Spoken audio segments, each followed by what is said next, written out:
Well, again, I wouldn't want to question the motives of the administration, the president at this point.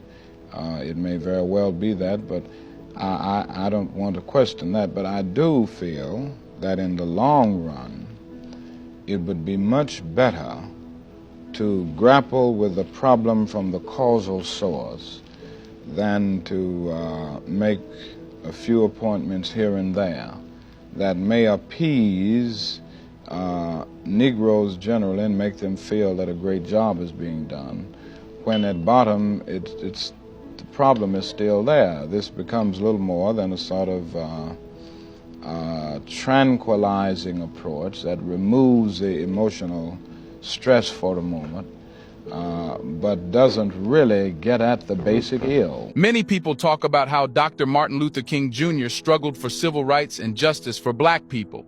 However, a lot of them don't know his thoughts and opinions about Negro discontent, his proposals, civil rights, and what he thought about the administration. He was fighting at a time when nobody could think of speaking. Yet he too had to be cautious and fight the system.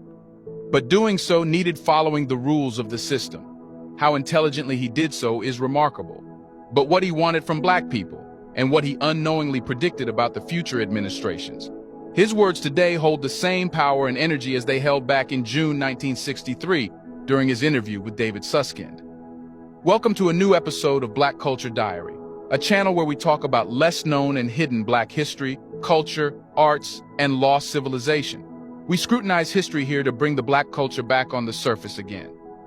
We would like to thank you, the members of our community, who have been watching our videos and supporting us. For those who are new, we encourage you to join our community in supporting and building a strong black history education medium.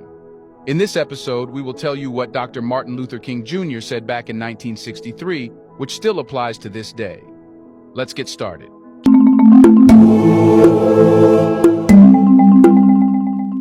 During his conversation with David Susskind in 1963, Martin Luther King's opinions about black people, inequality, injustice, and freedom had fully ripened. He knew what he had to do because it was the same year he was sent to Birmingham jail. During his imprisonment period, he had also written his famous letter which contained the precious words, "Nobody can forget. Freedom is never given voluntarily by the oppressor." During the interview, Dr. Martin Luther King's words revealed his deep concern for the state of discontent among African Americans in America. He noticed a growing frustration and impatience within the black community. Unlike anything he had witnessed before, people were becoming increasingly determined and resolute, with a firm belief that justice and freedom were essential and non-negotiable goals. He stressed that the era of token gestures and gradual change had passed. Despite equal rights being guaranteed by both the Constitution and a higher power, they had not been fully realized, leaving the African American population disappointed and disillusioned. The landmark Supreme Court decision in 1954 meant to usher in integration, moved at a painfully slow pace, with only about 1% of students being integrated each year in the South. The situation outside the South wasn't any better, as de facto segregation continued to gain ground daily. The presence of ghettos and the resulting economic and social isolation fueled discontent within the black community. When asked about the potential for violence overshadowing the nonviolent movement, Dr. King acknowledged the harsh reality. He feared that without accelerated progress and the breakdown of segregation and discrimination, some individuals might resort to violence out of frustration and despair. You see, he said the truth because world history has revealed that whenever a nation is suppressed, it leads to violence. People cannot live like animals, who would go wherever the government wants and do whatever the government says. Hence, he emphasized the urgency of supporting nonviolent efforts to prevent extremist groups from gaining momentum. Regarding the proposed civil rights legislation, Dr. King expressed hope that it would be robust and effective. He highlighted the importance of a public accommodations bill, which would ban discrimination in businesses engaged in interstate commerce, significantly impacting the end of segregation in the South. Additionally, he urged measures to expedite the process of public school integration. Whatever he was saying was immediately needed to avoid anarchy. But his words were not listened to, and within a few years, time proved he was right about everything he had said. However, despite the potential strength of the proposed civil rights bill, Dr. King wasn't optimistic about its passage without substantial moral and creative pressure. He called on the president to go beyond issuing calls and recommendations, suggesting that direct engagement with the public, such as through fireside chats, could foster awareness and garner support for the legislation. Dr. Martin Luther King genuinely cared about addressing the growing discontent and frustration within the African American community due to the sluggish progress in achieving civil rights. He was not an opportunist who wanted his own goals to be achieved, no matter what happened in the country. Rather, he wanted collective peace. He did not want anarchy to prevail in the society, but this was not an excuse to keep marginalizing the African American population. He highlighted the need for prompt action, support for nonviolent methods, and effective legislation to prevent further bitterness and the potential for violence. Dr. Martin Luther King Jr.'s thoughts and concerns continue to hold immense relevance in today's world. Despite the passage of time, the issues he highlighted persist and resonate deeply with the ongoing struggles for justice and equality. It's because even today in the United States, marginalized communities, particularly African Americans, still grapple with frustration and impatience due to the sluggish progress toward equality.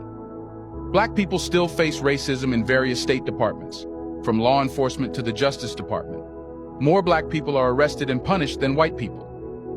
Reports also show that Black people are 5 times more likely to be stopped by police than white people. Today, despite legal guarantees, equal rights are still not fully realized, resulting in disparities and systemic barriers for marginalized groups. Even though legal segregation may have ended, de facto segregation and the existence of disadvantaged communities continue to impact African Americans and other minorities.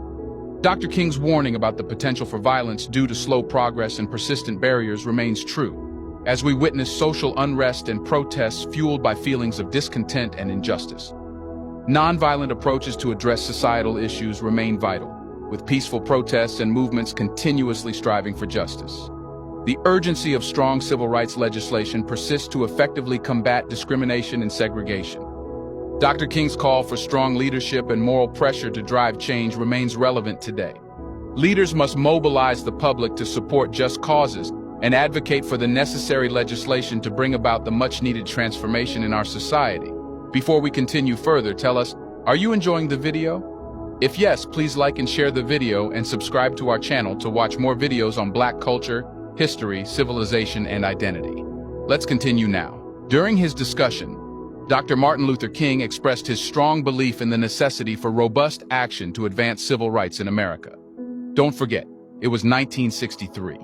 He believed that the president should actively engage in conferences with congressmen to persuade them to pass significant civil rights legislation. Dr. King also put forth the idea that the president should connect with various groups across the country to create a sense of concern about civil rights issues, urging people to write to their representatives. You can understand how genius pieces of advice he has had instead of easily resorting to violence. He emphasized that both civil rights leaders and individuals from the African American and white communities should take decisive action.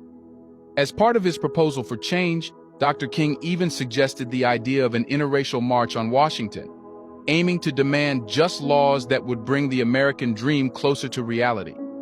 It's quite pleasing to know that now, this is a reality. More people support anti-racism and join the efforts against structural discrimination.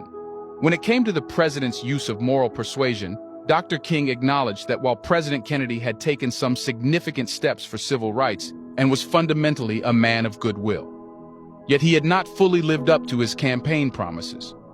Perhaps that's the case with every president of the United States to this day. At that time, King said that the president had yet to provide the level of leadership that the civil rights issue demanded, and he had not yet called for meaningful civil rights legislation. Dr. Martin Luther King was sitting in the highest chair nobody had sat on earlier. He was leading the African American community, and his words held absolute power. Whatever he would say was a de facto order for everyone to follow. Yet he chose to be careful and not go against anyone. He knew that even if the President of the United States was not racist, the entire U.S. administration could not be considered the same. Racism had gone into its roots, yet it could not be directly confronted. Otherwise, an air of hostility would erupt. Therefore, he had to go with a genius approach that was to gradually mold the administration, using the same rules the administration wanted. It was difficult, but Martin Luther King knew how to do it. In this conversation, Dr.